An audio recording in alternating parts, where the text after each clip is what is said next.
Breaking news. A tribunal led by former UK Labour leader Jeremy Corbyn has been publicly accused by the British government of complicity in what it described as an ongoing genocide against Palestinians in Gaza. Hello and welcome again to the Desitdown news. My name is Neve. Let's head over to the news in detail. The unofficial inquiry held in Westminster over 2 days featured testimony from medical professionals, legal experts, and international human rights observers.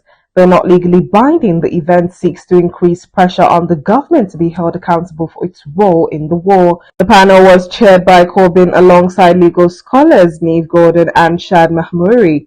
It examined Britain's arms exports, political support, and military cooperation with Israel during the ongoing Gaza conflict, which has resulted in tens of thousands of civilian deaths and widespread infrastructure destruction.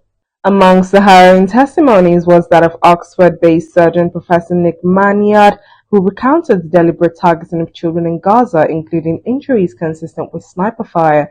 He challenged claims that hospitals were being used for military purposes, asserting that Israeli attacks on medical facilities appeared systematic rather than incidental. Dr. Victoria Rose, a trauma consultant, described the dire humanitarian conditions in Gaza hospitals, citing a lack of anesthesia and medical equipment as children underwent surgery without pain relief. She blamed Israeli blockades and Western inaction for compounding the crisis.